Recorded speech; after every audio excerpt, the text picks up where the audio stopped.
नमस्कार दोस्तों, स्वागत है आप सभी का हमारे ऑनलाइन चैनल पे। दोस्तों, आज हिंदी व्याकरण की क्लास में हम छंद के बारे में पढ़ने वाले हैं। तो ये जो क्लास है हम पूरे एग्जाम पॉइंट ऑफ व्यू से पढ़ेंगे कि एग्जाम में इसके कैसे क्वेश्चन आ सकते हैं या आ चुके हैं, उन सब चीज़ों को हम देखने वाले हैं। तो सबसे पहले देखते हैं छंद वास्तव में क्या होता है, छंद की परिभाषा समझते हैं। छंद का अर्थ होता है बांधना, ठीक है। जिस प्रकार व्याकरण गद्य के नियमों में बांधता है, उसी प्रकार छंद काव्य को नियमों में बांधता है, ठीक है। तो छंद जो है काव्य को नियमों में बांधता है और इसका जो शाब्दिक अर्थ होता है छंद का, वो होता है बांधना, ठीक है। अब बात करते हैं छंद का दूसरा नाम। तो छंद का दूसरा नाम है पिंगल। ये पिंगल इसको इसलिए कहा जाता है क्योंकि पिंगल नाम के ऋषि जो थे इसके प्रणेता थे, ठीक है। तो ये चीज़ हो गया। अब देखते हैं छंद का सर्वप्रथम अगर आपको पूछा जाए कि उल्लेख कहाँ मिलता है, तो आपको याद रखना है कि ऋग्वेद में छंद का सर्वप्रथम उल्लेख मिलता है, ठीक है। अब बात करेंगे हम छंद के अंग पे। तो यहाँ पे देखते हैं 7 तरह के अंग होते हैं छंद के। पहला होता है चरण, पद या पाद जिसे कहते हैं। ये 2 रूप में होता है, समचरण, ठीक है। पहली और तृतीय पंक्ति जो होती है वो समचरण के अंतर्गत आती है। उसके बाद विषम चरण, जो तृतीय और चतुर्थ चरण होते हैं उसको विषम के अंतर्गत रखा गया है, ठीक है।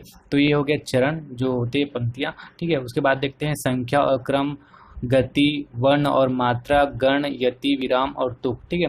तो इनके बारे में आपको एकदम गहन अध्ययन करने की जरूरत नहीं है, ये नॉर्मली क्वेश्चन जो है पूछा नहीं जाता। फिर भी कुछ कुछ देख लेते हैं। जैसे गति किसको कहते हैं, तो छंद के पढ़ने के प्रवाह जो को गति कहते हैं। उसी तरह यहाँ पे देखते हैं गण, तो गणों की संख्या 8 होती है। ये चीज़ आपको याद रखना है अगर आपको डायरेक्टली पूछा जाए तो, ठीक है। और यति या विराम कहते हैं, तो ठहराव को जो है छंद को पढ़ते हुए जब ठहर जाते हैं, रुक जाते हैं, तो उसे यति कहते हैं। तो मिनिमम आप जो चीज़ मैं बताया वो याद रखिए। और ये जो छंद के अंग 7 होते हैं ये कम से कम याद रखिए। इससे ज़्यादा आपको इसमें याद रखने की ज़रूरत नहीं है। इससे आगे हम देखते हैं यहाँ पे छंद जो है प्रायः छंद के 4 भाग होते हैं। इसके प्रत्येक को चरण कहते हैं, जैसे कि हमने बताया। दूसरे शब्दों में छंद के चतुर्थ भाग को चरण कहते हैं। तो ये चरण की परिभाषा हो गई। कुछ छंदों में चरण तो 4 होते हैं, लेकिन वे लिखे 2 ही पंक्तियों में जाते हैं, ठीक है। 4 होंगे लेकिन 2 पंक्तियों में लिख दिए जाते हैं। इसमें जो लिखते हैं इस तरह से, उसमें से एक दोहा और सोठा। तो ऐसे छंद की प्रत्येक पंक्ति को दल कहते हैं, ठीक है। जो 4 चरण होते हैं लेकिन 2 लाइन में ही लिख दिया जाता है, तो इसकी पंक्तियां हो वो दल कहलाता है। दोहा और सोठा आपको याद रखना है। अब यहाँ देखते हैं हिंदी में कुछ छंद जो है 6 पंक्तियाँ या ब्रैकेट में दल लिखते हूँ मैं, दल का परिभाषा आपको यहाँ पे बता दिया था। तो 6 पंक्तियाँ में लिखे जाते हैं। ऐसे छंद 2 छंदों को योग से बनते हैं। जहाँ पे आपको दिखेगा कि 6 पंक्तियाँ हैं तो आप समझ जाएगा वहाँ पे कि आपको क्या है, वो 2 छंदों को मिलाकर बनाया गया है। तो यहाँ पे एग्जाम्पल जैसे कुंडलियाँ बनाया गया है दोहा और रोला से, और छप्पे बनाया गया है रोला और उल्लाला को मिलाकर, ठीक है। तो ये हो गया यहाँ पे। अब हम लोग आगे स्लाइड में देखते हैं यहाँ पे छंद के भेद, ठीक है। तो छंद मुख्यतः 2 तरह के भेद होते हैं। मुक्त छंद को भी अगर आप कैलकुलेट करते हो तो 3 तरह का देखते हैं, ठीक है। तो पहले बात करते हैं वर्णिक छंद, ठीक है। तो वर्णिक छंद के भी 3 भेद होते हैं। सम वर्णिक छंद, अर्धसम वर्णिक छंद और विषम। उसी तरह मात्रिक में भी ये 3 कैटेगरी आपको दिखेगा, सम, अर्धसम और विषम। तो यहाँ पे वर्णिक छंद में आपको ये ध्यान दीजिए कि साधारण होता है, ठीक है, वो 26 वर्ण तक होता है, और दंडक जो होता है 26 से अधिक होता है। उसी तरह इसमें जो है 32 मात्रा तक होता है। ये वर्णिक है इसलिए वर्ण तक होता है, और ये मात्रिक है इसलिए इसमें मात्रा पे ध्यान दिया जाता है। तो इसमें 32 और दंडक जो होता है वो 32 से अधिक, ठीक है। तो बस ये याद रखिएगा, इसमें जो है लिमिट है वो जो है 26 और इसमें 32 है, ठीक है। और मुक्त छंद, अब आगे देखेंगे हम लोग कि वर्णिक छंद, मात्रिक छंद, मुक्त छंद क्या होता है। तो सबसे पहले हम बात करते हैं वर्णिक छंद, ठीक है। वर्णिक छंद तो जिनमें वर्णों की गणना करना प्रमुख हो, वर्णिक छंद कहलाता है। इसके सभी चरणों में वर्णों की संख्या समान होती है, ठीक है। अब बात करते हैं मात्रिक छंद, ये क्या होता है। तो जिसमें मात्राओं की गणना प्रमुख हो, ठीक है। तो एकदम नाम से स्पष्ट है, वर्णिक और मात्रिक दोनों ही, और इसके सभी चरणों में मात्राओं की संख्या समान होती है। तो ये बहुत बेसिक डेफिनेशन हो गया। अब मात्रिक छंद में जो यहाँ पे पढ़े थे हम 3 तरह के, सम, अर्धसम, विषम, उस पर बात करेंगे। तो पहला बात करते हैं सम मात्रिक छंद।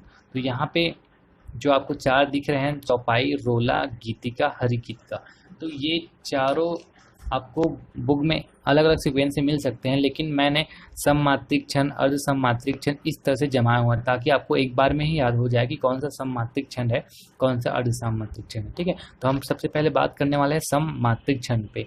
चौपाई, रोला, गीतिका, हरि गीतिका। तो सबसे पहले देखते हैं चौपाई। तो ये नाम से स्पष्ट है, चौपाई मतलब इसमें चरण होंगे 4। ठीक है, और जो जो मैं अंडरलाइन किया हूँ, जो जो हाईलाइट किया हूँ, सर्कल किया हूँ, उस पर आप अच्छे से याद रखिए कि क्योंकि यही जो क्वेश्चन है आपको पूछा जाएगा। यहाँ पे हम चौपाई के बारे में पढ़ रहे हैं और मैं आपको यहाँ पे चौपाई का जो उदाहरण है वो नहीं बताऊंगा, क्योंकि आप बहुत सारे इसके जैसे चौपाई, रोला, गीतिका, हरि गीतिका सबके उदाहरण होते हैं, लेकिन आप पढ़ोगे तो वो क्वेश्चन जो है कभी नहीं पूछा जाएगा कि चौपाई का उदाहरण लिखिए, उदाहरण बताइए, ऐसा कुछ कभी आएगा नहीं। ठीक है, कॉम्पिटिटिव एग्जाम में।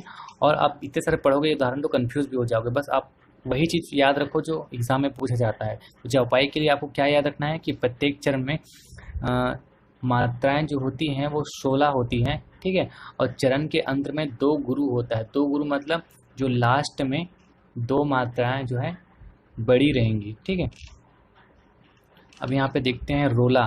तो रोला में क्या होता है, प्रत्येक चरण में मात्राएं अगर आपको पूछा जाए तो 24 और यति।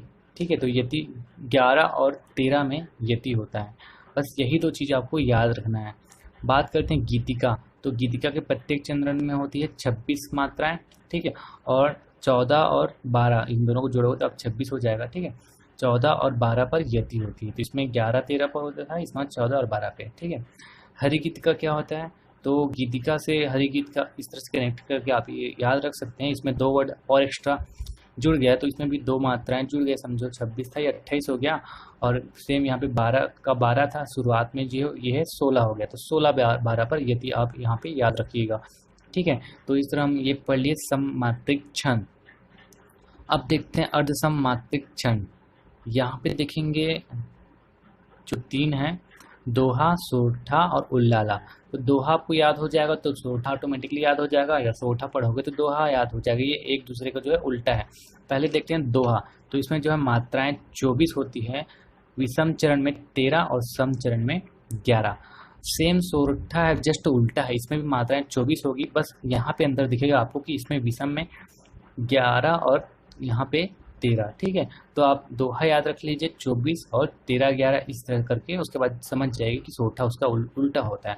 अब बात करेंगे उल्लाला। तो उल्लाला क्या होता है, इसमें जो है मात्राएं अगर आपको पूछा जाए तो याद रखना 28 और यति जो है 15 और 13 पर होता है। तो दोस्तों यही जो है आपको हमेशा क्वेश्चन में पूछा जाता है कि जैसे कि उल्लाला पे कितनी मात्राएं होती हैं, कितने चरण, विषम चरण में कितने होते हैं। ठीक है, और यति कहाँ कहाँ पे होता है, इस तरह ही क्वेश्चन पूछा जाता है। इसलिए मैंने इस तरह टेबल के फॉर्म में इस तरह जो है बनाया हुआ है। ठीक है, यहाँ पे आपको एरो के फॉर्म में इस तरह से ऐसे इसलिए मैंने बनाया है। अब देखते हैं विषम मात्रिक छंद। तो यहाँ पे सिर्फ 2 पढ़ेंगे हम, कुंडलियाँ और छप्पै। तो मैंने बताया था कि ये जो है 2 छंद से मिलकर बनता है। तो ये जो है बना है दोहा और रोला से। तो इसमें वैसे 6 चरण होती है, और पहला 2 चरण क्या होता है, रोला का, दोहा का होता है, और शेष जो 4 होता है वो होता है रोला का। ठीक है, और आपको दोहा का तो याद ही होगा, इसमें क्या होता था, 24 मात्राएं होती थी, 13 और 11 पर विराम होता था। तो यही चीज़ ना, बस आपको ये याद रखना है कि दोहा प्लस रोला 2, 4। ठीक है, अब 5वें चरण की पंक्ति पर इसमें जो है कवि का नाम आता है। तो ये हो गई कुंडलियाँ। अब छप्पे में क्या होता है, इसमें जो रोला था आप इसमें भी याद रखिए कि रोला है, बस उल्लाला एक्स्ट्रा आ गया। इसमें याद ध्यान दीजिएगा कि रोला इसमें भी 4 था, इसमें भी 4 है। ठीक है, तो बचा जो शेष है वो उल्लाला का। ठीक है, तो इसमें भी 6 होते हैं, 4 रोला का और 2 उल्लाला का। तो 6 चरण हो गए। ठीक है, तो ये चीज़ हो गया, आपका छप्पा भी हो गया। अब देखते हैं मुक्त छंद। तो मुक्त छंद क्या होता है, जिस छंद में वर्ण या मात्रा की कोई निश्चित संख्या या क्रम निर्धारित नहीं होता वो मुक्त छंद या मुक्तक छंद कहलाता है। ठीक है, एकदम नाम से स्पष्ट हो जाता है कि छंद से मुक्त है। केवल लय एवं गति के आधार पर इसका निर्माण किया जाता है। सूर्यकांत त्रिपाठी निराला जिसके प्रवर्तक माने जाते हैं। तो अगर आपको पूछा जाएगा एग्जाम में कि मुक्त छंद, मुक्तक छंद की जो है प्रवर्तक कौन है, तो आपको याद रखना है सूर्यकांत त्रिपाठी निराला जी। तो दोस्तों आज की क्लास में हम इतना ही पढ़ेंगे, छंद यहीं पे कंप्लीट होता है।